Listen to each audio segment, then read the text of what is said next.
Thyroid disorder in getting pregnant.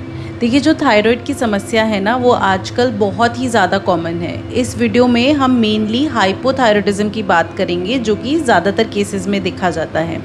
देखो, thyroid जो है ना, वो दो टाइप का होता है। एक तो हाइपोथायराइडिज्म होता है, एक हाइपरथायराइडिज्म होता है। जो लोगों को इस तरह से पता होता है कि एक वेट गेन वाला थायराइड होता है, एक वेट लूज़ वाला थायराइड होता है। मतलब एक थायराइड होता है जिसमें वज़न बढ़ता है। हम उसी वाले थायराइड की आज बात कर रहे हैं।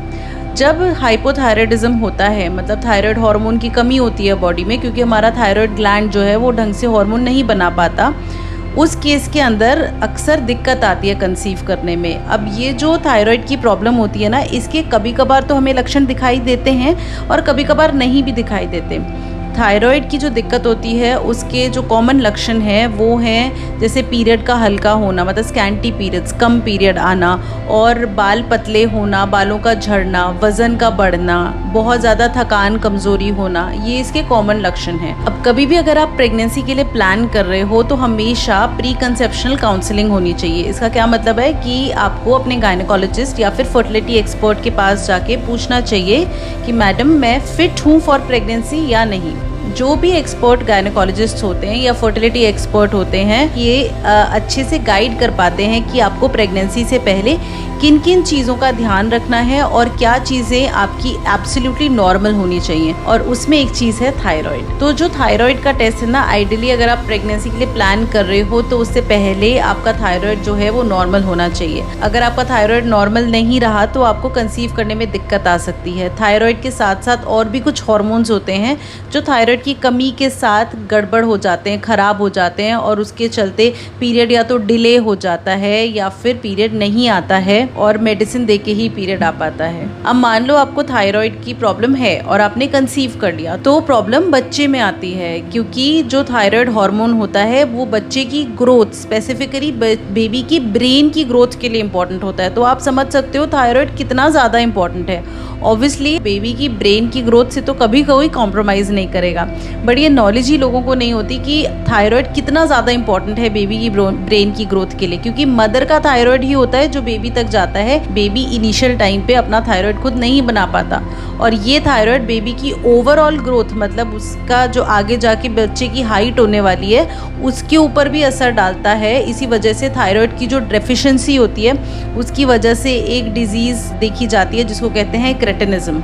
अब क्रेटिनिज्म क्या है? Cretinism is abnormal mental and physical growth of a child due to deficiency of thyroid hormone during foetal life और in the early stages of life. मतलब बच्चे की दिमागी और शारीरिक रूप से विकसित होने में कमी, क्योंकि उसको जब वो बच्चा कंसीव हुआ था, जब वो मदर के पेट में था, तब उसको थायराइड नहीं मिल पाया क्योंकि मदर डेफिशिएंट थी थायराइड में, या फिर अर्ली एज में, अर्ली स्टेजेस में उसको थायराइड नहीं मिला। ऐसे पेशेंट्स में अगर उनके बच्चों का थायराइड चेक किया जाता है, जिसको नियोनेटल हाइपोथायराइडिज्म भी कहते हैं, तो बच्चे का थायराइड कम आता है at the time of birth. अब ये हमारी एक मॉरल रिस्पॉन्सिबिलिटी बनती है आपकी as a female and the family in total, कि हमें पहले से ही पता हो कि थायराइड की प्रॉब्लम है या नहीं, और उसको हम करेक्ट करें और करेक्टेड थायराइड में ही कंसीव करें। इसी तरह से अगर आप कंसीव कर जाते हो और आपने इनिशियली नहीं दिखाया है डॉक्टर को, तो कई बार आपको पता ही नहीं होता कि आपको थायराइड की प्रॉब्लम है। ये प्रॉब्लम्स जो हैं ये बच्चे में नहीं जानी चाहिए। बच्चे की कोई गलती नहीं है, क्योंकि हमारी अवेयरनेस कम है, राइट।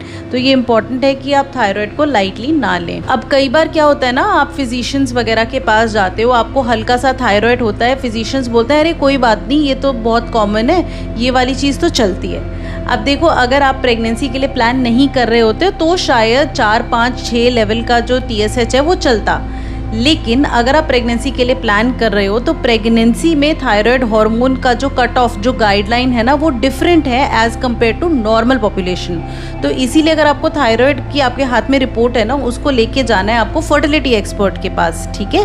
क्योंकि जब आप कंसीव करते हो तो आपको एक जन के लिए थायराइड नहीं चाहिए होता, आपको 2 लोगों के लिए थायराइड चाहिए होता है, ठीक है। इसीलिए प्रेगनेंसी वाला थायराइड अलग होता है, और जो नॉर्मली, तो चाहे TSH 10 तक पहुंच जाए तक भी आप इग्नोर कर सकते हो। अगर आपको थायराइड की दिक्कत आई है तो उसके अंदर खाने पीने में कुछ चीज़ों का ध्यान रखना होता है। एक तो आपको क्या चीज़ें अवॉइड करनी है, वो है ब्रोकली, कैबेज और सोया के जो प्रोडक्ट्स होते हैं ना, वो आपको अवॉइड करने हैं। जो आपको नमक लेना है ना, वो आपको जो आयोडाइज्ड नमक होता है, जैसे टाटा का जो नमक होता है वो आयोडाइज्ड होता है, वो लेना है। अब इंडिया में इतना कॉमन है थायराइड कि गवर्नमेंट ने जो नमक है उसको फोर्टिफाई कराया है आयोडीन से, ताकि थायराइड का फंक्शन बेटर हो। जैसे आप हेल्थ के लिए पिंक सॉल्ट, हिमालयन सॉल्ट, सेंधा नमक, ये सब आप लेते हो क्योंकि ऐसा लगता है कि ये हेल्दी है भी, लेकिन इस सॉल्ट के अंदर आयोडीन नहीं होता जो आपके थायराइड के फंक्शन के लिए इम्पॉर्टेंट होता है।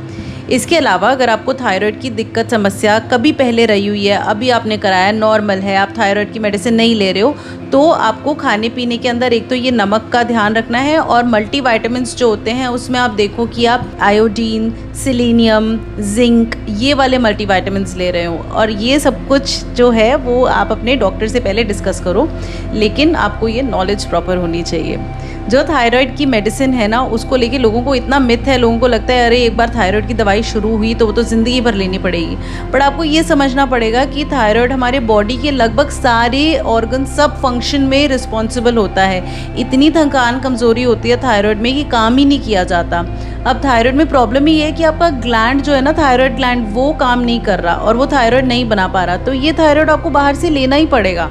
तो आप खुद सोचो कि वो एक छोटी सी गोली जो सुबह खाली पेट लेनी होती है, वो आप ना लेना चाहो, या फिर ये सारी दिक्कत परेशानी से जूझने को आप तैयार हो। अब क्योंकि हमने ज़िंदगी भर थायराइड की मेडिसिन लेने वाली बात की है, इसमें मैं एक और चीज़ ऐड करना चाहती हूँ कि जो प्रेगनेंसी वाला थायराइड होता है ना, वो कई बार ट्रांजिएंट होता है। मतलब ज़रूरी नहीं है उसमें आपको ज़िंदगी भर मेडिसिन लेनी पड़े, क्योंकि सबसे बड़ी प्रॉब्लम ना प्रेग्नेंट फीमेल्स में ही आती है, या फिर जो प्रेगनेंसी के लिए प्लान कर रहे हैं उसमें आती है, क्योंकि वो थायराइड की मेडिसिन लेने को तैयार नहीं होते, क्योंकि ये मिथ है कि ज़िंदगी भर लेनी पड़ेगी ये मेडिसिन। आप अपने बेबी की ब्रेन और फिजिकल ग्रोथ का ध्यान रखो। एक बार आपको डिलीवरी हो जाती है, उसके बाद हम एंटी-TPO, एंटीबॉडीज़ वगैरह ये सब टेस्ट कराने के बाद थायराइड छोड़ना डिसाइड भी कर सकते हैं, ठीक है।